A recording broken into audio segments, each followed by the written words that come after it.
on va vous présenter des résultats, mais aussi la démarche que nous avons utilisée pour accomplir un projet de recherche qui s'appelle MITAC et qu'on a appelé MITAC et qu'on a fait avec une organisation à but non lucratif qui permet de faire du transfert entre les universités et les entreprises.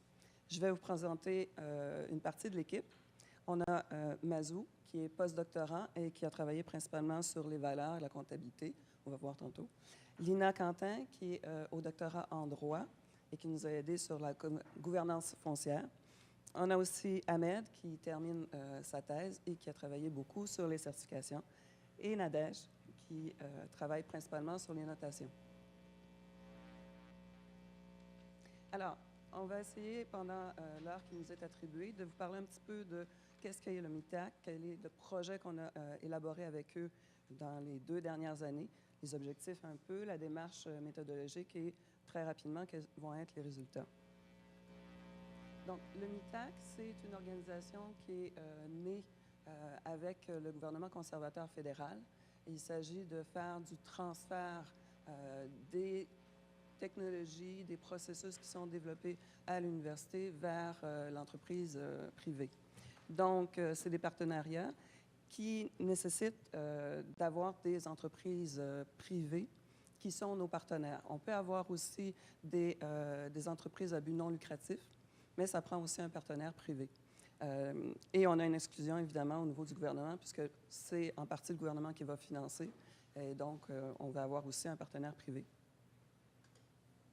À quoi ça ressemble, grosso modo, pour vous donner une idée de comment est-ce qu'on peut se qualifier pour ce type de programme-là? Il y a des programmes qui sont faits pour des étudiants seuls. À ce moment-là, il y aura un superviseur et un étudiant qui vont aller faire un stage dans une entreprise. On a aussi des programmes qui sont un peu plus larges que ça. Celui-ci, on l'appelle accélération. On y avait pensé à ceux-là.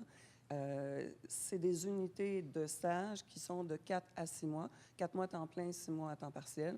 Le temps est partagé entre l'université et l'entreprise privée pour le stagiaire, j'entends bien. Et on peut combiner plusieurs activités. Par exemple, à la maîtrise, un étudiant de maîtrise peut bénéficier de 2 stages MITAC, tandis qu'au doctorat et au postdoc, c'est 6 stages. Donc, on voit ici, si on va chercher un stage pour un étudiant, ça veut dire qu'il rentre à l'université 15 000 10 000 pour payer l'étudiant pendant ses stages et un 5 000 pour payer les frais de recherche, par exemple, quand on fait des entrevues, il faut les transcrire. La plupart du temps, comme le stagiaire est sur place en entreprise, il n'a pas nécessairement le temps de faire lui-même sa transcription. Ça sert à ça. Ça sert aussi à des traductions, à de la papeterie. J'ai marqué le 5 000 en gris parce que depuis les 2 dernières années, la partie 5 000 qui est payée en partie par le gouvernement provincial a été réduite. Donc, on n'a pas bénéficié de 5 000, on a bénéficié de 3 333 $. Ce qu'on a utilisé, nous, c'est accélération GRAP. Donc, on avait quelques étudiants et un nombre minimal d'unités pour être capable de se qualifier pour ce projet-là. Donc, ça voulait dire un peu plus, dans notre cas, un peu plus de 80 000 $, dont une partie était fournie par le partenaire. Alors, c'est un projet qu'on a initié, ça fait déjà un certain nombre d'années. Pour moi qui enseigne la gestion de projet, un des éléments importants à faire comprendre à nos étudiants, c'est que la partie idéation, la partie conception est toujours très longue. Mais ça permet, bien sûr, de faire en sorte que quand on embarque dans le projet, qu'on fait une planification plus détaillée, on sait un peu plus où on s'en va. Alors, ce projet a germé il y a plus de 3 ans, au fond. La partie idéation, commencer à penser à ce qu'on ferait, ça a duré à peu près 1 an et demi. Ensuite, ça a commencé à accélérer et on a eu une année complète de stage. Je vais vous en parler. Ce qu'on voulait faire, c'était revenir encore sur le concept d'écosystème et étudier spécifiquement l'immobilier dans la grande ville de Montréal. On voulait voir aussi les impacts institutionnels sur la compétitivité du secteur. Présentement, depuis quelques années au Québec, c'est sûr qu'il y a des éléments qui bougent beaucoup et qui affectent aussi l'immobilier. Donc, on voulait voir quels étaient ces impacts-là et comment on pouvait accompagner les entreprises pour rester dynamiques et compétitives sur le marché. Donc, démarche universitaire. Ce qu'on a fait, au fond, c'est différentes étapes qui sont exactement les étapes qu'on fait normalement dans une démarche de recherche. Donc, on a l'étape de recherche de partenaires tout en étant aussi la période de conception. L'idée là-dedans, c'est qu'on devait essayer de trouver, bien sûr, les meilleurs étudiants, mais aussi quels seraient les partenaires qui nous accompagneraient. Et au fond, on ne peut pas faire l'un sans l'autre. Donc, on avait une convergence très intéressante où des doctorants venaient faire leur postdoctorat, des doctorants qui étaient sur le point de terminer. Donc, on s'est dit que du côté de l'équipe, c'était relativement bien constitué. Maintenant, il fallait chercher des partenaires. Et naturellement, Ivanhoé Cambridge a embarqué dans le projet, ainsi que BOMA, qui est une association de propriétaires immobiliers. Quand on est rendu à faire en sorte que le projet, l'ingénierie contractuelle de ce projet soit mise en place, il y a quand même un certain nombre d'étapes qui sont aussi nécessaires. C'est-à-dire, quand on parle d'un projet de transfert, il faut quand même à la base qu'il y ait un projet de recherche. Donc, ce projet de recherche a été déjà monté. Il devait être évalué par des pairs. Donc, il y a aussi le fait que, étant donné que les partenaires privés ont droit à des exemptions de recherche et développement, eh bien, il faut évidemment que le projet se qualifie pour être de la recherche et développement. Donc, cette partie-là se fait à peu près en même temps où on fait le dossier d'approbation éthique. C'est quelque chose sur lequel on insiste beaucoup depuis un certain nombre d'années au Québec. Chaque université s'est dotée de comités institutionnels de l'éthique de la recherche avec les êtres humains. C'est assez long comme titre. Donc, on doit déposer un dossier de façon à ce qu'on assure notre institution que lorsqu'on va faire la recherche, il n'y a personne qui va être forcé à embarquer dans cette recherche-là contre son gré. Si une personne décide de ne plus fournir d'informations, qu'il puisse se retirer, effectivement, et qu'on puisse continuellement assurer la confidentialité au niveau individuel. Donc, on a passé cette étape-là aussi. Les gens qui étaient embarqués déjà dans le projet au moment où on a signé ce projet-là, c'était bien sûr les responsables de la recherche, c'est-à-dire André Dessert et moi. C'était la chaire comme telle, c'est-à-dire, vous avez vu Elia, qui est notre coordonnatrice, elle était déjà sollicitée par ce projet-là. Nos étudiants qui connaissaient déjà le projet comme tel, qui avaient donné leurs commentaires sur la demande comme telle et qui étaient prêts à embarquer aussi. Bien sûr, les partenaires et les évaluateurs externes. Donc, notre projet est accepté, on va pouvoir commencer. Ça veut dire que, comme n'importe quel universitaire, on commence à ce moment-là par rafraîchir notre revue de littérature, qui date d'un an et demi, puisque le projet a été conçu pendant ces années-là. Et on essaye de revenir sur des éléments qui sont apparus plus essentiels au moment où on a discuté des différents projets. C'est les stagiaires, c'est les responsables qui vont faire ces éléments-là. Donc, on a commencé, au fond, au printemps l'année dernière. On s'est donné jusqu'à juin, début juillet, pour faire des formations, parce que le MITAC est aussi... en fait, il favorise fortement que les stagiaires puissent avoir des formations, qui sont d'ailleurs maintenant, à partir de cette année, c'est des formations qui sont même données par le MITAC sur la recherche bibliographique, sur l'éthique dans la recherche, sur comment on conduit des entrevues, des entretiens, sur Excel dans certains cas, et évidemment sur les logiciels qui permettent de faire de l'analyse soit qualitative, soit quantitative. Donc, on s'est embarqué un peu dans cette première partie et ça nous a donné, évidemment, non seulement un peu plus d'éléments de dépendance, d'interdépendance entre les concepts, mais aussi des propositions et, bien sûr, le guide d'entrevue, puisque la première partie était plus qualitative. Pendant qu'on est... à partir du moment où on se sent prêt, on s'est dit, bon, maintenant, il faut aller rechercher l'information auprès de nos partenaires. Il faut vous dire que un des éléments qui a été un peu plus long dans ce projet-là, c'est que c'était en fait, on est à peu près certain que c'était le premier projet en immobilier. On est presque certain que c'était le premier projet en sciences sociales qui était fait par le MITAC.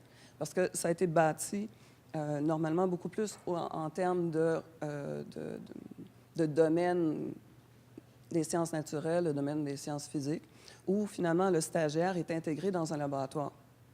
disons que c'est probablement, je n'oserais pas dire que c'est plus facile, mais c'est probablement un peu moins difficile d'intégrer un ou deux stagiaires dans un laboratoire, apprendre les techniques de ce laboratoire-là qui sont toujours spécifiques d'un laboratoire à l'autre, que de dire notre stage, au fond, c'est de l'observation d'entreprise, c'est des entrevues. Donc, l'entreprise, entre autres Boma et Ivano Cambridge, ils sont embarqués, puis quand on est arrivé à, bon, maintenant, on fait de l'observation, on fait comme, ah oui, ça ressemble à quoi, ça? Donc, il y a eu des discussions, évidemment, sur comment est-ce qu'on pouvait, quel était l'encadrement qu'on donnait à une recherche pour être capable d'aller chercher des informations valables tout en dérangeant le moins possible les opérations de l'entreprise. Donc, ça nous a pris des parrains de stage, des gens qui allaient encadrer individuellement les stagiaires. Ça prenait aussi une programmation de visite pour comprendre un peu tous les départements, les services, pour comprendre les différents immeubles, les services aux immeubles. Et aussi de dire, bon, on va assigner une place à nos stagiaires à côté des équipes parce que, évidemment, chacun avait une spécialisation, donc ils n'étaient pas aux mêmes endroits. Et on les a laissés finalement sur place pendant un certain temps. Mais ça a quand même pris un certain temps là, pour planifier toutes ces visites-là, puis avoir les passeports d'entrée aussi. C'est toutes des organisations où ça prend le code, ça prend un accès codé pour rentrer dans les systèmes et simplement chercher son courriel pendant la journée. Et c'est là qu'on a commencé, évidemment, des entrevues. On a colligé un certain nombre de données secondaires aussi. Et on en a fait des comptes rendus qui ont permis de passer différentes étapes. Donc, on est rendu dans analyse, interprétation des données. C'est-à-dire que les stages en entreprise sont finis. On revient vers l'entreprise. C'est sûr que les parrains sont restés en contact avec les étudiants, avec nos stagiaires, avec nous-mêmes, sur l'interprétation qu'on faisait de la codification. À ce moment-là, on va avoir utilisé l'analyse documentaire, l'analyse qualitative avec InVivo. Personnellement, je travaillais plus avec Atlas TI. J'ai appris InVivo, qui est intéressant. Et on a fait aussi, en cours de route, on a fait un sondage. Donc, je me suis permis de faire les analyses statistiques, ce que j'aime beaucoup. On était responsables tous ensemble et on a produit alors une synthèse à travers un processus qui était relativement abductif. C'est-à-dire qu'on était parti avec un certain nombre de propositions qui se sont affinées en cours de route selon ce qu'on voyait sur place. Finalisation du projet. Au fond, MITAC demande à ce qu'un rapport individuel soit remis. Et évidemment, on a des rapports à remettre aux partenaires aussi. Un rapport qui a été fait pour Boma spécifiquement, un rapport qui a été fait pour le MITAC. Et on s'est dit que ça nous prenait aussi un rapport pour nous, puisque c'était la première fois qu'on faisait ce type de recherche avec un partenaire comme MITAC. Donc, on s'est constitué un rapport administratif et académique sur quelles sont les étapes qu'on a faites, qu'on a bien faites, qu'est-ce qu'on veut améliorer, parce qu'on recommence très, très bientôt un autre MITAC. J'ai déjà parlé de ceci. On revient juste un peu. Bon, l'évaluation, le recrutement des chercheurs, ça nous prenait une équipe qui était quand même relativement conséquente. C'est assez fréquent quand on est en administration, soit en stratégie, soit en gestion de projet, de faire des études à 2, 3 personnes. C'est un peu plus rare qu'on parte avec une équipe de 7 personnes. Mais ça a été intéressant. Donc, on a fait notre contrat et on est parti en entreprise.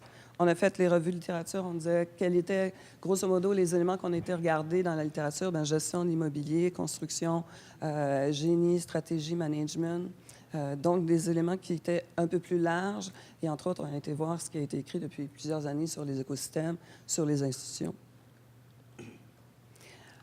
Petite idée des entrevues, de la façon dont on a mené les entrevues. On avait tout le temps des guides d'entrevue qui avaient une partie commune à tout le monde, une partie qui était individuelle, dans le sens où il y avait une partie qui était au niveau des certifications que Ahmed a menées. Il y avait des parties qui étaient plus sur la valeur, qui ont été regardées avec Mazou. Donc, au fond, on a essayé d'avoir des instruments qui étaient relativement souples. Évidemment, on ne demandait pas à chaque personne qui était interviewée de remplir, de répondre aux questions de tous.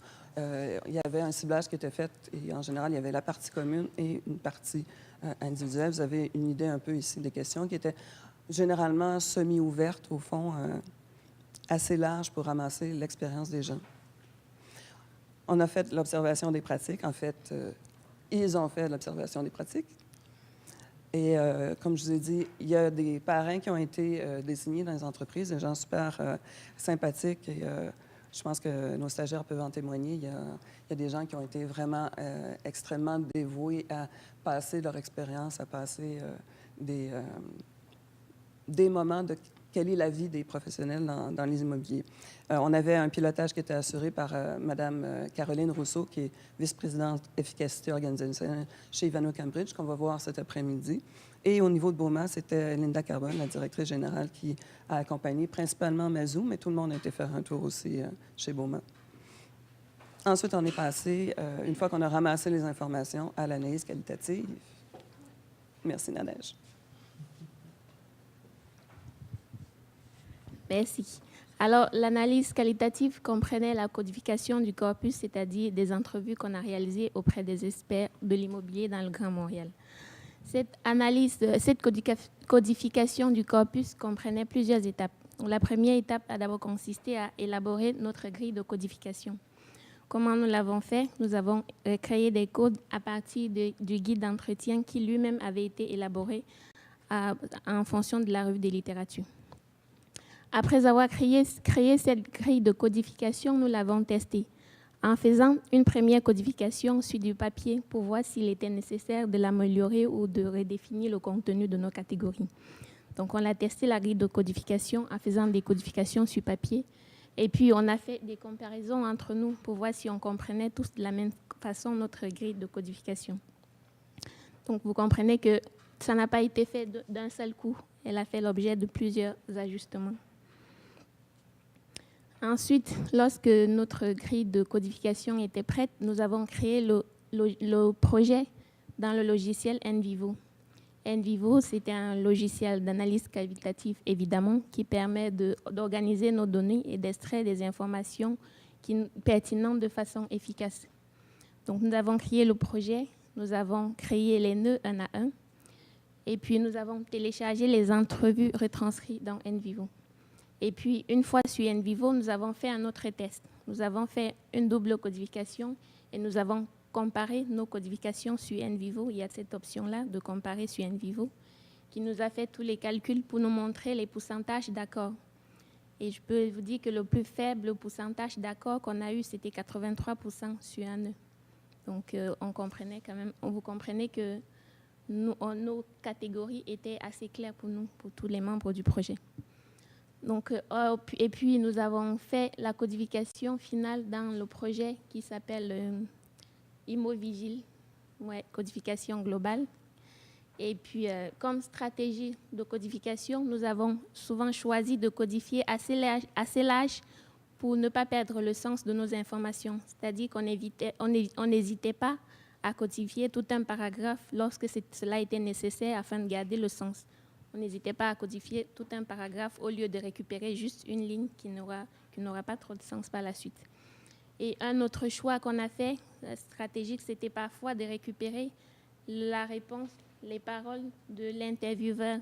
Lorsque, par exemple, le répondant cherche ces mots et que l'intervieweur le répond et il dit « c'est exactement ça ». Donc, on se permettait à ce moment-là de récupérer les propos de l'intervieweur. Donc, c'était ça, nos stratégies. Pour vous parler du projet un peu de façon statistique, on a eu au total 285 nœuds dans le projet.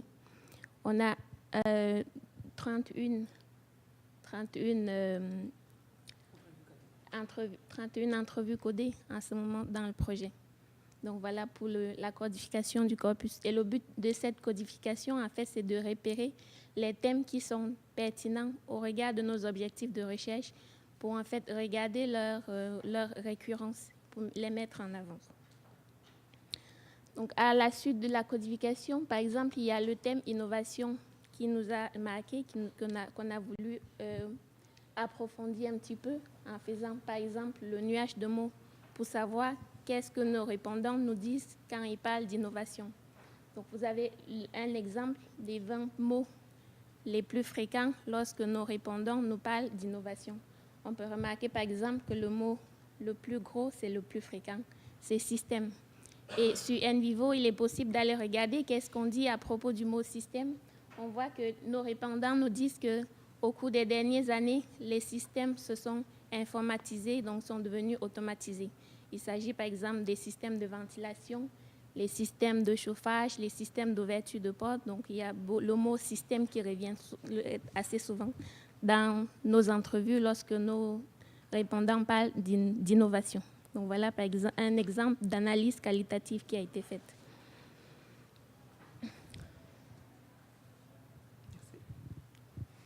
Au niveau de l'analyse quantitative, je dis qu'il y a eu un sondage qui a été fait. En fait, on a bâti le sondage de façon à ce que ce soit quelque chose qui soit relativement court à répondre, qui soit destiné à tout professionnel gestionnaire de l'immobilier, que ce soit dans le domaine public ou dans le domaine privé. On a pré-testé, évidemment, le questionnaire ensuite. On a diffusé à quelques conférences aussi. On l'a placé sur un site Internet en invitant la plupart de nos gens qui nous suivent sur les médias sociaux à les remplir. On a recueilli les informations dans les cas où c'était pendant une conférence qu'on donnait ou pendant une formation qu'on donnait. Ensuite, on a fait une épuration. On a finalement 104 réponses valides dans ce questionnaire-là. Donc, je vais vous montrer un peu plus tard quelques analyses qui ont été faites avec ce sondage-là qui visait les enjeux, les tendances dans le domaine. Donc, comme indiqué tout à l'heure par Mme Sicotte, c'est que, au fait, la démarche, en plus de l'approche qualitative qu'on avait adoptée, la démarche de recherche et d'investigation a été abductive. Elle a été abductive en ce sens qu'on est parti d'abord d'une première étape, au fait, de revue de littérature pour essayer non seulement de construire notre cadrage conceptuel, mais aussi d'essayer de construire des grilles d'analyse et des grilles d'entretien. En fait, les grilles d'entretien qui étaient revues, testées. On a fait 2-3 entretiens par axe de recherche pour tester les grilles d'analyse, parce qu'on était, pour la partie qualitative, on était dans des entretiens plutôt semi-directifs et qu'on a eu la chance d'apprendre, notamment avec des ouvrages de référence de Pierre Omler sur apprendre à faire de la recherche. Et les guides semi-directifs, au fait, consistent à aller avec des questions de points de discussion indicatifs qu'on échange avec les personnes interviewées pour collecter. C'est une des techniques de collecte d'informations qualitatives au moyen des entretiens. Et l'autre moyen qu'on a utilisé, c'est les observations. Étant donné qu'on était dans des contextes de séjour effectifs dans les entreprises, on avait aussi la possibilité de faire de l'observation. Et une autre dimension de collecte de données, c'était aussi de la participation, on va dire, on ose utiliser le mot, mais ce n'est pas vraiment de la participation, comme on n'est pas forcément intégré dans un projet directement, mais on est autorisé à participer soit à des réunions, soit observer. Madame Scott a souligné les observations au niveau des visites, au fait, de voir les procédés, les techniques, les démarches, comment on fait dans la pratique, comment les choses se font réellement. Donc, c'est vraiment la réunion de toutes ces données qui va concourir à la première analyse que Nadège vient de nous expliquer, l'analyse NVivo, et en parallèle, le traitement du sondage via la méthode, la démarche quantitative. L'approche abductive, c'est une fois qu'on a traité ces éléments-là pour une première phase, on revient à partir des thèmes qui ont émergé, qu'on a vu tout à l'heure. Les principaux thèmes émergents vont nous dire, au fait, c'est les avis des experts sur les thèmes qui nous ont guidés au début. On parle des thèmes des concepts qu'on a repérés de la littérature, qui vont guider nos observations et nos entretiens en entreprise. Puis, après le traitement de l'information issue du terrain, on a les principaux thèmes émergents qui nous donnent les concepts du terrain. Et si on réinterroge en revenant sur ces concepts d'un point de vue bibliométrique, on revient sur les bases de données de l'UQAM. On a utilisé essentiellement Scopus comme outil d'analyse bibliométrique. L'objectif était de voir les thèmes qui ont émergé du terrain, quel est l'état de traitement de ces thèmes dans la littérature. Comment est-ce que, étant donné que ce n'est pas forcément, il y a des thèmes qui correspondent à au concept qu'on avait déjà utilisé au début, qui sont issus de la littérature qu'on avait faite, de la revue de littérature. Les nouveaux qui s'ajoutent ou d'autres qui émergent directement du terrain, on réinterroge la littérature pour voir comment ça se présente. Et donc, cette partie-là qui a été faite à partir de Scopus nous a permis non seulement d'analyser comment les thèmes qui ont émergé ont évolué, mais aussi quels autres thèmes s'apparentent d'un point de vue littérature et dont les experts n'ont pas suffisamment parlé. Donc c'est vraiment itératif et on voit, on a vécu cet aller-retour en fait entre le terrain et la littérature. On voit bien le dialogue, l'objectif c'était vraiment le dialogue entre la littérature et le terrain. Et les axes d'analyse qu'on avait retenus, c'est le temps, l'évolution du concept. Où est-ce qu'on a traité de ce concept initialement? Dans quel pays? Voilà. Donc, on a les 3 dimensions qu'on a retenues. Scopus permet de faire des analyses sur bien d'autres dimensions, mais nous, on a retenu les 3 dimensions qui sont le temps, donc l'évolution sur le temps, les années, la répartition géographique, en fait, où est-ce qu'on parle plus de tel ou tel thème. On voit bien comment la répartition de la recherche selon le pays se présente et quelles sont les disciplines qui en parlent, pour voir au fait un peu la nature du problème à un moment donné. On peut voir qu'au début, par exemple, le thème a été plus traité en ingénierie, ou il a été plus traité en architecture, ou il a été plus traité en management ou en sciences sociales. Et l'objectif de cette partie, c'est de voir comment les disciplines ont parlé de ces différents thèmes-là. Et on voit que sur le thème de l'immobilier en tant que tel, au fait, de la fin des années 800, on commence à voir les premiers travaux qui ont évolué timidement, un article par-ci, 2 articles par-là, jusqu'aux années 80 où on a le décollage. Et c'est curieux parce que ça correspond avec vraiment les premiers travaux en sciences de gestion en général. Mais on avait des premiers travaux qui évoluaient timidement et on voit une petite bosse là, un petit pic en 1929 qui correspond tout curieusement en fait, à la crise, en fait, à la période de la reconstruction. Et on voit bien comment les travaux ont connu un petit décollage à cette période-là. Et puis, c'est revenu un peu plus timide jusqu'aux années 80 où ça a décollé. On voit bien que les États-Unis, sur principalement tous les axes, ils sont devant en termes de travaux. Il y a des parties où...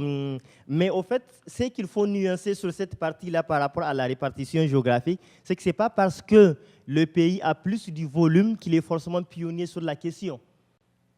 Donc, on peut avoir plus du volume. Par exemple, les questions sur les questions vertes, la construction, les bails verts, on sait que la France fait partie des pays pionniers, mais en termes de volume, la France peut se faire dépasser en termes de volume de publication sur le thème, bien que ça soit, par exemple, la France qui ait initié le sujet. Et il y a d'autres sujets, par exemple, sur l'énergie, par exemple, on voit bien que l'Australie est devant. Donc, on complète l'analyse et l'évolution dans le temps avec la répartition géographique pour essayer de voir. Ici, c'est vraiment quantitatif la répartition géographique. De l'autre côté, l'évolution temporelle, ici, ça permet de voir l'origine du problème pour essayer de voir, pour essayer d'expliquer au fait pourquoi les travaux prennent telle ou telle dimension à un moment donné. C'est bon? Monsieur Richard, peut-être vous voulez prendre, vous voulez capter là? OK. Bien sûr. Donc là, le même exercice sur l'immobilier et développement durable. Là, on voit que c'est que dans les années 90 qu'on a... Vous voyez, donc c'est quand même intéressant de voir en immobilier. Aujourd'hui, on parle de l'écosystème d'immobilier. Parce qu'on a un foisonnement des disciplines, on parle de l'approche multidisciplinaire, pluridisciplinaire, parce qu'il y a plusieurs axes qui se sont développés. Mais dans la fin des années 800 ou au début des années 90, ce n'était pas le cas. On voit bien comment les axes qui ont commencé à émerger, puis le développement de nouveaux axes, par exemple l'approche du bâtiment durable et immobilier et développement durable, c'est dans les années 90. Et on voit que la partie de la gestion a diminué. Vous voyez, au début, on était à 38%, environ 40% des articles qui sont en sciences de gestion. Et ici, quand on arrive ici, par exemple, en comparant, on est à 20%. Ça veut dire qu'on va voir les disciplines sur lesquelles on a plus d'intervention. Et ici, immobilier et valeur, c'est la partie que j'ai présentée hier. Donc, on voit bien que l'évaluation, comme je l'avais dit au fait, elle avait hérité des premiers travaux de l'ingénierie, des perspectives plus industrielles, des besoins industriels, moins des besoins de gestion, de management en tant que tel, c'est plus des besoins de l'ingénierie en termes de maîtrise, d'estimation des travaux. Et par la suite, on ajoute la perspective managériale et financière avec les besoins de l'évaluation pour l'investissement et par la suite pour les besoins de plus de gestion immobilière. Et là, on voit que les sciences sociales et les sciences de la gestion, vers les dernières années, on a quand même un pic là. On voit bien qu'à partir des années 2000, on a un pic parce que ça devient, une fois que l'outil est bien intégré, on a un foisonnement des travaux. Donc, c'est à peu près ça la logique qu'on a utilisée pour ce retour. Une fois l'étude bibliométrique analysée, ça vient au fait alimenter les premiers résultats des revues de littérature pour mieux repositionner les concepts et essayer de définir les meilleures perspectives pour la suite des travaux. Je vous laisse avec Mme Sicotte pour la partie quantitative. Je vais retourner voir un peu. Je vais commencer par vous présenter quelques autres résultats qu'on a eus, par exemple. Amen.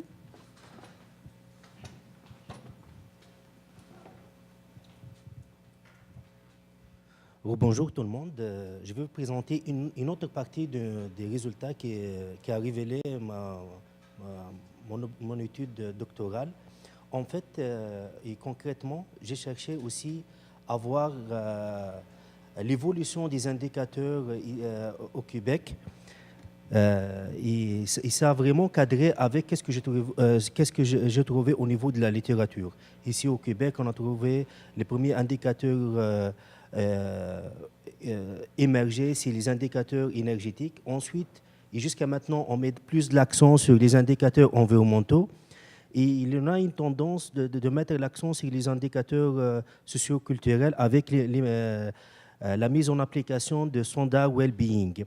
Aussi, on a vu les tendances, les nouvelles tendances et l'innovation et la créativité au niveau de bonnes pratiques durables.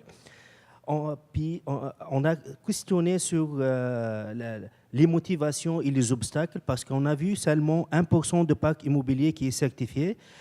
Plusieurs obstacles sont identifiés par les experts répondants de notre échantillon. Paradoxalement, le groupe socio-économique représente aussi des obstacles et aussi des motivations.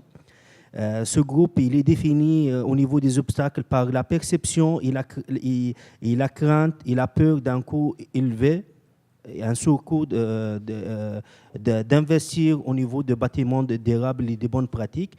Aussi, un manque de budget, surtout pour les entreprises privées. Et un surcoût de recyclage parce que ça coûte cher de répondre aux exigences de l'ID si on veut implémenter un triage, un recyclage à l'intérieur des bâtiments.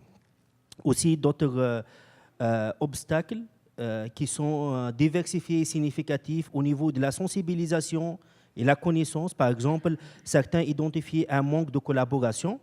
Il y a un manque de sensibilisation, de conscientisation et d'éducation de la part des employés, des occupants qui ne s'intéressent pas aux causes environnementales. Et parfois, les employés sont réticents à appliquer les bonnes pratiques durables. D'autres obstacles au niveau technique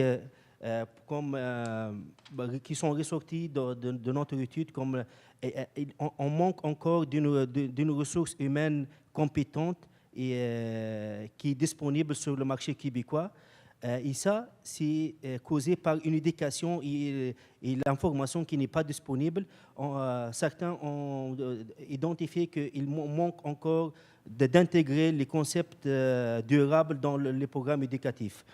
Au niveau des certifications, vous savez, surtout ceux qui ont participé à obtenir une certification LEED, c'est tellement compliqué avec des documentations qui sont lourdes, exigeantes, processus long et surtout un surcoût. Est-ce que ça vaut la peine d'investir 50 000 pour des frais d'inscription? Est-ce que ça va avoir un retombée économique lorsque je certifie? Donc, il y en a une réticence au niveau des certifications de LEED. Et au niveau institutionnel, certains relatent qu'il y en a un manque de financement de la part du gouvernement. C'est vrai, il y en a certains programmes incitatifs de la mise en application des pratiques durables, comme au niveau d'efficacité énergétique lors de rénovations, mais ça reste des contributions faibles de part du gouvernement québécois.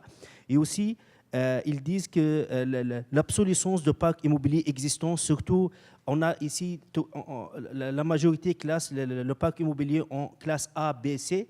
Pour rénover, développer la classe C, ça nécessite vraiment beaucoup d'investissements. Donc, les calculs économiques relatent qu'il manque beaucoup d'investissements pour investir de façon durable dans le parc immobilier classé C. Malgré les motivations qui sont aussi diversifiées, au niveau des recommandations, à la lumière de ces résultats, on voit qu'il y en a une sensibilisation dans tout le secteur immobilier de l'industrie de bâtiments, mais cette sensibilisation dépend des paliers de la gouvernance. Certains en haute direction sont conscients des avantages concurrentiels fournis par les pratiques durables, mais les employés ne suivent pas cette sensibilisation-là. Aussi, on recommande avoir un renforcement des incitations de gouvernement pour l'adoption des indicateurs et politiques durables. Et pour avoir une diffusion globale des pratiques durables, il faut atténuer les obstacles qui sont présents lors de la mise en œuvre de la durabilité à l'intérieur de notre cadre bâti. Enfin, il faut intégrer, il ne faut pas que les indicateurs de développement durable restent des cases à cocher. Il faut l'intégrer lors de la prise de décision et surtout dans notre analyse de risque quotidien. Merci. On revient avec Nadège. Ah non, Mazou. Les valeurs. Ça touche tout le monde, les valeurs. Cette partie, en fait, je l'avais déjà expliqué tout à l'heure par rapport à... Ici, c'est un peu non seulement le cadre conceptuel par rapport à la grille d'analyse, c'est la grille d'analyse qui a été affinée avec les premiers résultats. Donc, la première grille d'analyse avait 3 temps essentiellement. C'est les 3 principales en fait, approches qu'on avait identifiées à travers l'analyse de la littérature, l'approche comptable, l'approche financière et investissement et l'approche foncière, qui a constitué notre première grille d'analyse au niveau des questionnements des experts. C'est de dire les facteurs et les critères de base pour l'évaluation et la logique de la démarche, quelle est la philosophie de la valeur. Et deuxièmement, quels sont les points de divergence principaux au niveau des acteurs, s'ils ont à traiter d'une valeur d'une autre origine que celle qu'ils utilisent, quels sont les points de divergence qu'ils ont, que ce soit en termes d'indicateurs, des facteurs d'évaluation, ou en termes de l'approche. Donc, on interroge les experts d'évaluation par rapport aux valeurs comptables et foncières. On interroge les comptables par rapport à la logique d'évaluation par les évaluateurs.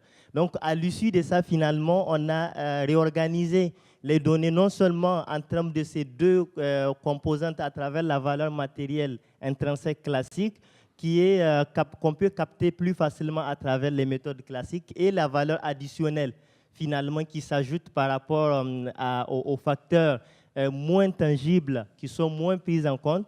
Et on avait les deux principales approches par rapport à l'intégration. L'idée, au fait, la position de l'intégration directe et la position d'intégration indirecte à travers la captation via les flux que ça engendre. Et ce nouveau cadrage va alimenter les typologies qu'on a faites des trois niveaux de valeurs. Les valeurs matérielles identifiables directement à travers les méthodes classiques, les valeurs identifiables mais non mesurées ou non mesurables, et les valeurs non encore suffisamment identifiées. Les perspectives, c'est à partir de ces cadres conceptuels, essayer d'affiner pour voir comment il serait possible en termes d'évolution. Est-ce qu'il faut combiner ces trois axes d'évolution normative, institutionnelle et méthodologique, ou bien il y a un axe de perspective qui est plus porteur que l'autre pour pouvoir arriver à la convergence qui était le défi initial.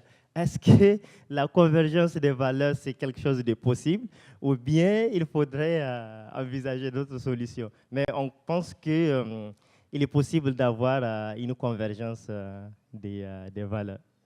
Monsieur Franco Varka confirme. Merci.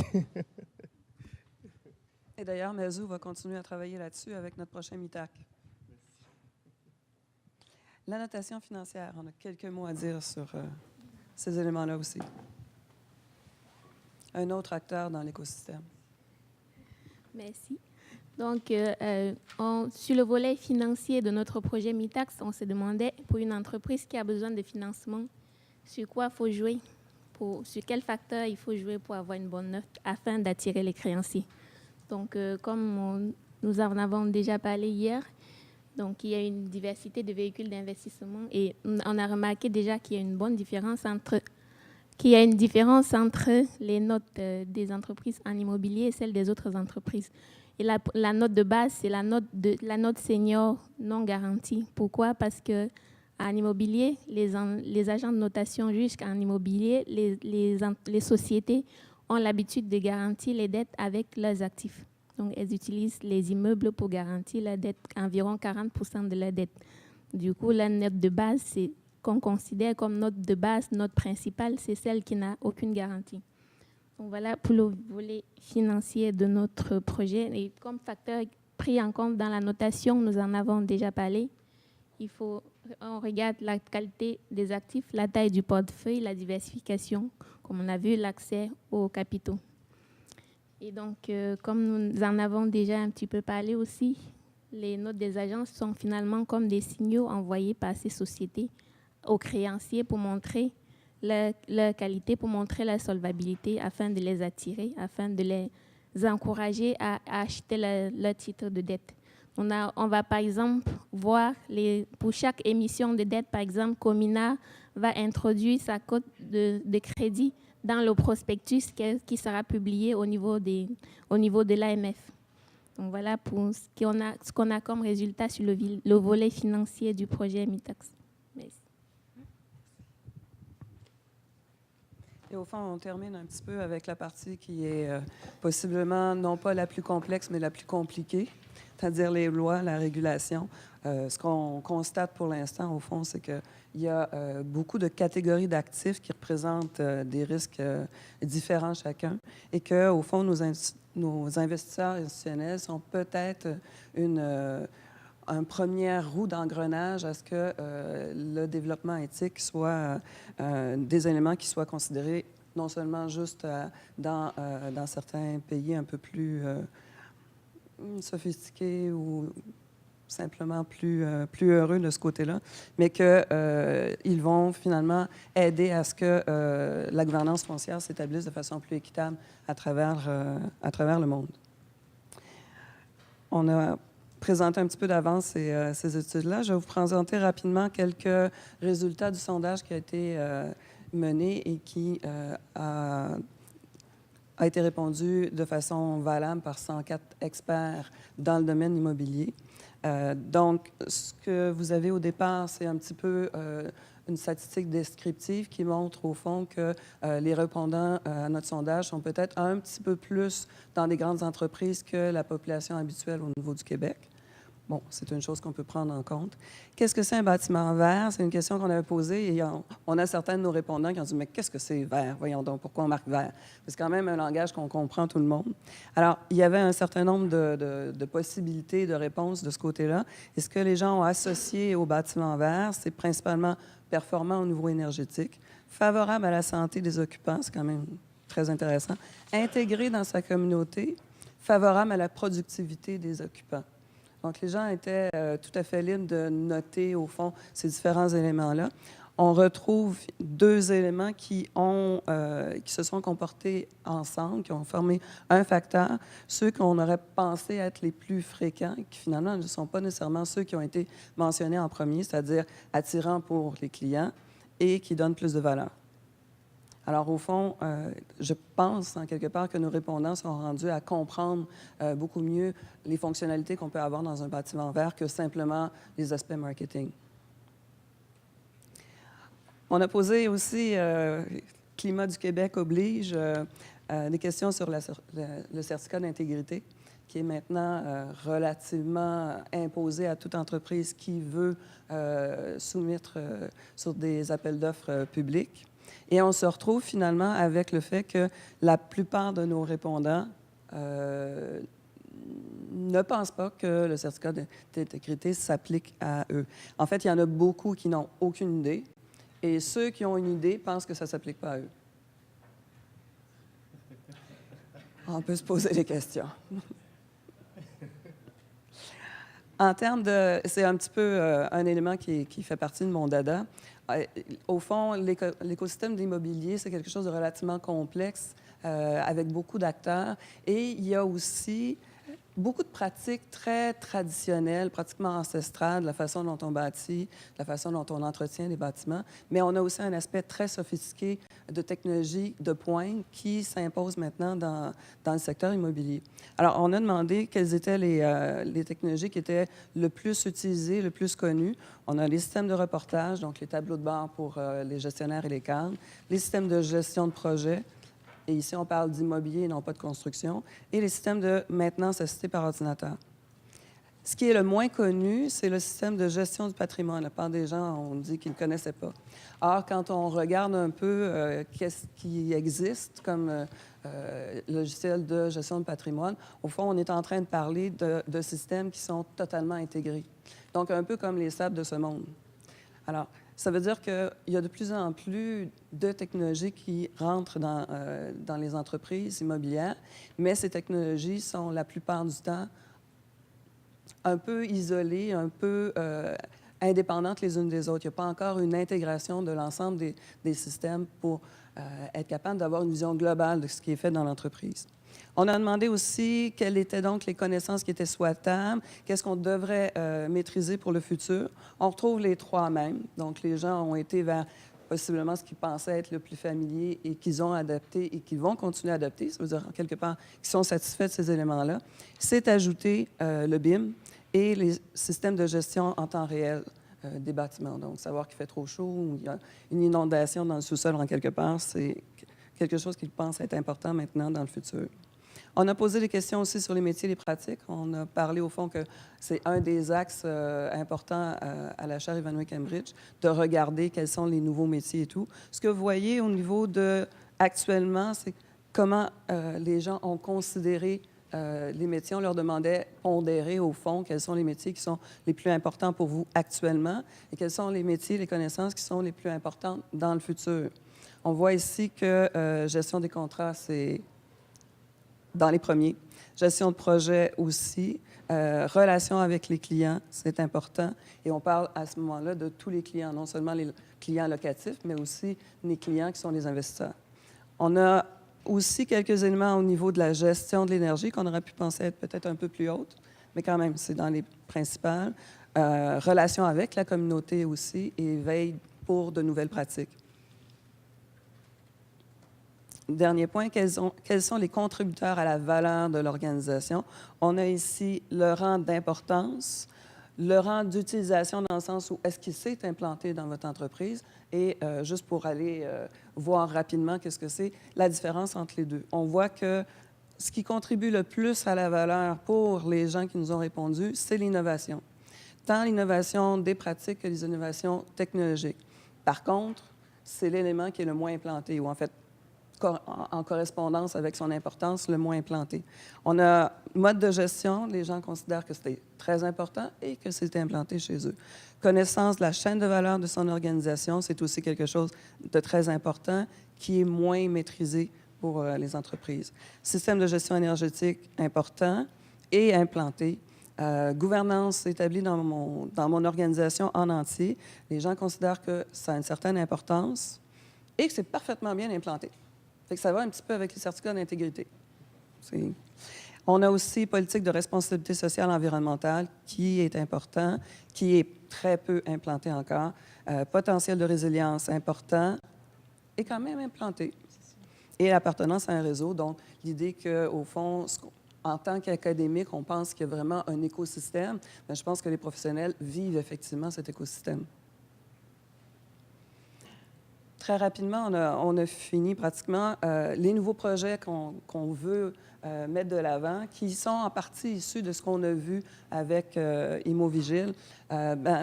Sonder un petit peu plus l'impact du cycle des bâtiments, non seulement quels sont les acteurs dans chacune des phases, mais comment se répartit aussi la responsabilité ou les enjeux à travers les différentes phases.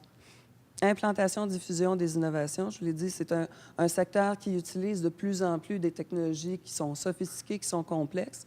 Comment est-ce qu'on est capable d'améliorer, au fond, le temps de diffusion? Comme il y a encore très peu longtemps, il y a 2 semaines, j'ai vu un reportage sur un nouveau type de béton qui a été développé par Polytechnique Montréal, qui montre des propriétés extrêmement intéressantes.